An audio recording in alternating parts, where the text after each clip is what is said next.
مولانا صاحب کے موقف کو یا پرانا جو مولانا صاحب اور دونوں پارٹیوں کے درمیان ایک اتفاق ہوا تھا اس کو نظر انداز کیا گیا۔ تو اس لیے یہ جو بھی صورتحال آپ کے سامنے ہے، میرے خیال میں ان سیاستدانوں نے، ان سیاسی پارٹیوں نے جو 27ویں آئینی ترمیم کو ووٹ کیا ہے، انہوں نے میرے خیال میں سیاست کو بھی دفن کیا اور سن 1973 کے آئین پر ایک خودکش حملہ کیا، جس کے نتیجے میں 73 کا آئین بھی متنازع ہوا۔ 27ویں آئینی ترمیم تو ہے متنازع، اور اس کے نتیجے میں جو آئینی عدالت وجود میں آیا وہ بھی متنازع بن گیا، اور قوم میں بھی ایک انتشار، ایک تصادم، ایک تنازع پیدا ہوا، اور پوری قوم سمجھتی ہے کہ یہ ترمیم کس کے دباؤ میں ہو رہا ہے۔ آپ کیا کریں گے اب؟ اگلا لائے ہم کا کیا ہوگا؟ دیکھیں یہ تو پھر جب مولانا صاحب آئیں گے، وہ بیرون ملک ہے بنگلہ دیش میں، وہ شاید منگل تک آ جائے، پھر یا منگل تک وہ آئیں گے، تو پھر پارٹی بیٹھے گی اس پر، مولانا صاحب بھی آئیں گے، مشاورت شاید ساتھیوں سے کرے کہ اگلے مستقبل میں ہمارا لائحہ عمل کیا ہوگا۔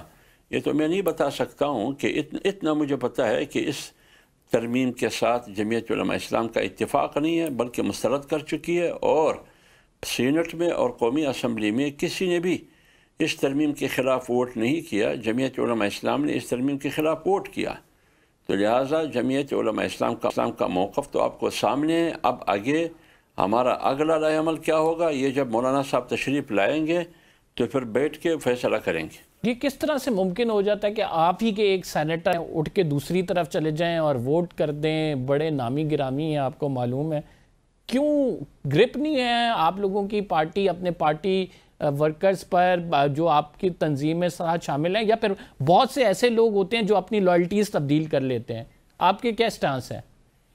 دیکھیں، میرے خیال میں یہ جو بندہ ہمارے سینٹ میں ایک سینیٹر جو وہ کریش ہوا، انہوں نے پارٹی کی امانت کے ساتھ، جو سینٹ کی ممبرشپ ہے، پارٹی کی مرہون منت ہے وہ سینیٹر، اور انہوں نے پارٹی کی ہدایات اور ڈسپلن کی خلاف ورزی کی۔ اس کا مطلب یہ ہے کہ انہوں نے بہت بڑی خیانت کی، اور جب خیانت کی تو پھر اس ووٹ کے ساتھ، ان ہزاروں لاکھوں ووٹوں کے ساتھ جو بلوچستان کی 10-12 اسمبلیوں نے لاکھوں ووٹ لیے تھے، ان لاکھوں ووٹوں کی نمائندگی کرتے ہوئے اس امانت کا خیال نہیں رکھا گیا، پارٹی کی ڈسپلن کا خیال نہیں رکھا گیا، بلکہ وہ طاقت کے حصار میں آیا، انہوں نے ٹیشو پیپر کی طرح اس کو استعمال کیا، پھر جاتے ہوئے وہ راستہ بھی بھول گئے کہ ہم نے کس راستے سے جانا ہے، بھاگتے ہوئے وہ کس راستے سے گئے، راستہ ہی ان کو معلوم نہیں تھا۔ تو اتنی بڑی شرمندگی کی کیا بات تھی؟ کیوں خواہ آپ نے اپنے آپ کو اس شرمندگی کو کہتے ہیں کہ آپ کو راس آئی؟ تو جمعیت علماء اسلام نے اس کے خلاف فیصلہ بھی کیا ہے، آپ نے میڈیا پر دیکھا ہوگا کہ اس کی رکنیت ختم کی گئی ہے۔ اگلا لائحہ عمل پارٹی کی فیصلے کے مطابق وہ یہ ہے کہ وہ سینٹ کی ممبرشپ سے مستعفی ہو جائے، اگر نہیں ہوں گے پھر قانونی چارجوئی پارٹی کرے گی۔ یہ کس طرح سے ہو جاتا ہے حافظ صاحب کہ فیصل واڈا ہیں، محسن نقوی ہیں، پھر سیف اللہ ابڑو ہو گئے، یہ آپ کے جو ہیں والے سینیٹر ہو گئے، کس طرح سے پارٹیوں کے اندر سرائیت کر جاتے ہیں، اور پھر وقت آنے پر ایک دم سے جب سارے ایکسپیکٹ کر رہے ہوتے ہیں کہ پارٹی پالیسی لائن ڈیفرنٹ ہے، تو یہ ڈیفرنٹ طریقے سے ووٹ کر کے کسی اور جانب جا کے لائلٹی چینج کر کے جو ہے وہ سب کو حیران کر دیتے ہیں؟ تو یہ ہو کس طرح سے جاتا ہے؟ دیکھیں، بات یہ ہے کہ آپ نے جن دو احباب کا نام لیا، فیصل واڈا اور محسن نقوی، وہ تو میرے خیال میں دونوں پارلیمنٹ میں جتنی بھی پارٹیاں ہیں وہ کسی بھی پارٹی کی نمائندگی نہیں کرتے، اور جہاں تک ہمارے سینیٹر کی بات ہے، یہ تو جمعیت علماء اسلام کی ٹکٹ پہ سینیٹر بنا تھا۔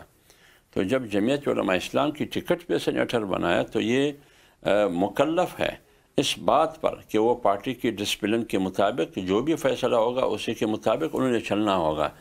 اب یہ کہاں سے آتے ہیں، کیوں آتے ہیں، اس سلسلے میں ایک جنرل بات کروں گا، وہ یہ کہ ہمیشہ موقف میرا یہی ہے کہ سیاسی پارٹیاں جس بھی نام سے ہو پاکستان میں، وہ ان شخصیات کو، ان افراد کو جس کو ہماری سیاسی دنیا میں اس کو سیاسی لوٹے کہتے ہیں، کہ کبھی ایک پارٹی میں، پھر وہاں جب جگہ نہ ملتا ہو یا وہاں ان کو سینٹ نہیں بنانا چاہتے ہیں یا وہاں گنجائش نہ ہو، پھر دوسری پارٹی جاتے ہیں، پھر وہاں سینیٹر بنتے ہیں، پھر تیسری پارٹی. اس کو ہم سیاسی لوٹے کہتے ہیں، جس کا ٹھکانہ معلوم نہ ہو، مکھی کی طرح.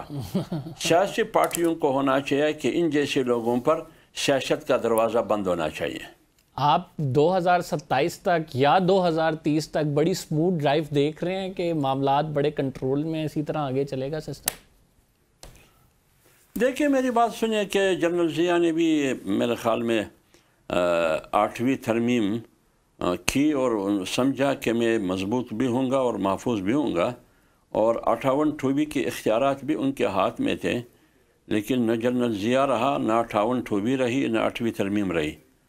اور جنرل مشرف کو تو اتنے اختیارات ملے کہ انہوں نے خود آئین بنایا، 73 آئین کے مقابلے میں ایک اپنا آئین بنایا.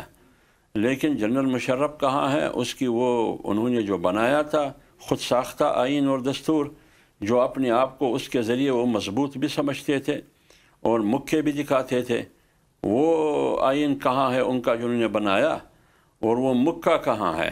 تو لہٰذا تاریخ یہ بتاتا ہے کہ اس قسم کی طاقت بھی میرے خیال میں ٹھیک نہیں ہے، خطرناک ہے. اللہ نہ کرے کہ یہ ملک ایک بہت بڑے سانحے کے ساتھ ان کا سامنا ہو.